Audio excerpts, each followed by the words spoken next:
நீங்க பழகுனதுலயே இவங்க பயங்கர ஓவர் சீனுப்பா அப்படின்னா அது யாரு? ரொம்ப சீன் போடுறாங்க, யார சொல்வீங்க? பிரசாந்த் சார் பண்ணுவார். பிரசாந்த் சார். அப்படியா? அதாவது சீன் அப்படி கிடையாது. இப்ப கை தட்டுங்கன்னா இப்படி தட்டுறது போல அவ்வளவுதான். இதுக்குள்ள நான் உத்து பார்த்து நான் அடுத்த காமெடி. அதே மாதிரி ஒரு காஸ்ட்லி வெஹிக்கல் இவங்க அப்படின்னா இவங்கள வந்து கூட்டிட்டு போகணும்னா இவங்க வந்து ஜூஸ் கேட்பாங்க, கார்ல தான் கூட்டிட்டு போகணும். ஐயோ இவங்க சமாளிக்கிறது ரொம்ப பயங்கர வந்து காஸ்ட் மெயின்டெனன்ஸ்ல வந்து ரொம்ப ஜாஸ்திப்பா அப்படின்ற மாதிரி யார சொல்லுங்க? உங்க பேர் என்னம்மா?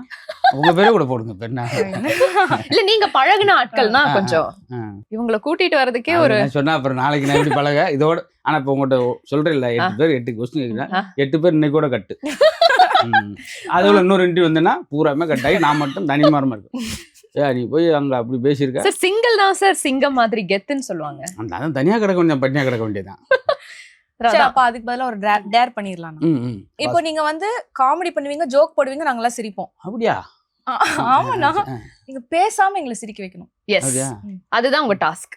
இன்னைக்கா இந்த சிரிச்சிட்டீங்களா? இல்ல இப்ப நாங்க ஜெனரலா நார்மலா இருக்கோம். பேசாம நீங்க சிரிக்க வைக்கணும். அது கொஞ்சம் கஷ்டமா. ஏன் பேசியே சிரிக்க மாட்டேங்கிறாங்க. நீ பேசாமன்னா இது இதை விட பெரியது. 1800 ஜோக் சொல்லி இப்படியே உட்காந்துருக்கான். ஏன்னா சிரிச்ச சம்பளம் நிறைய கேட்டுருவாருன்னு இப்படியே போய் பாத்ரூம் உள்ளே சிரிச்சுட்டு வர வரைக்கும். நீ பேசாம எப்படி சிரிக்க வச்ச? சரி, இல்ல ஒரு 3 வார்த்தை வச்சு ஒரு காமெடி பண்ணணும். உங்களுக்கு நியூஸோட வந்திருக்கேன். நியூஸ் சிரிப்பு வந்துன்னா சரிங்க. உங்க போன்ல இது வச்சிருக்கீங்களா? ரிங்டோன். ஆமா, இது ஒரே காமெடி. அதுல நீ ரிங் சொல்ற, நீ டோன் சொல்ற. சந்தோஷம். அந்த மாதிரி வேற ஏதாவது இருக்கு? வேற இருக்கு. நீங்க இவ்வளவு அழகா தமிழ் பேசுவீங்கன்னு சொல்லி மூடி மறைச்சிட்டீங்கம்மா.